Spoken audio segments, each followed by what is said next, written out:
տարածքային կառավարման եւ ենթակառուցվածքների փոխնախարարը կներկայանան այստեղ, քացախցիները կտեսնեն, որ պատկան մարմինները եկել են իրենց լսելու, այնուհետև նրանք կազմով կգնան Եղվարդ քննարկման։ Ամանեն այստեղ, հետո արդեն Շատ ճիշտ հասկացա։ Ես ասում եմ ժողովուրդը տեղակայել լսել։ խանգարում ես։ Աղերեն գյուղապետարան։ Ուրեմն ես ասում եմ, իրենց նախընտրած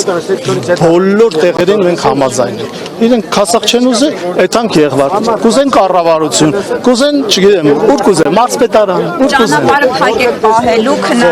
բացելու է։ Իրենց գալու դեպքում ճանապարհը բացվելու է։ Դա իմ նախաձեռնությունն է, որովհետև ժողովրդին պետք չի հոգնածնել, պետք չի բանան։ Բաց է լինելու, թե դուք փակ ֆորմատով։ Ես կփորձեմ բաց ֆորմատով, որովհետև մենք պահելու բան չունենք հանրությանը, բայց եթե կլինի հակառակ կարծիք, ես դրան չեմ կարող պատասխանել։ Ես նորից նշեմ, իմ տեղեկություններով մարզպետ, կառավարության ներկայացուցիչ եւ մուլտիտրաս ընկերության ներկայացուցիչ։ Այո։ Կառավարության շենքում, այո։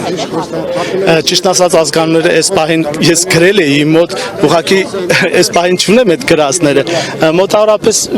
4-5 հոգի բացի մուլտիտրաս ընկերության ներկայացուցիչից կար։ Ուրեմն նախ եւ առաջ քննարկման ընթացքում քասախ համայնքը այնպես անտեսված էր, շատ վիրավորական անտեսված էր, հիմնական շեշտը դրվում էր Պրոշան համայնքի վրա եւ խոսակցությունը Պրոշան համայնքի հետ գնաց, իսկ պատտվում էին ասում քասախը 50-ը ընդհանրապես չի մտնելու։ Ես դրանից շատ վիրավորվեցի եւ իրենց ասեցի, որ դուք ձեզ շատ վատ եք պահում, շատ վիրավորական է ձեր պահվածքը, ես կփորձեմ ուրիշ միջոցներ գտնել ձեր վրա ազդելու համար։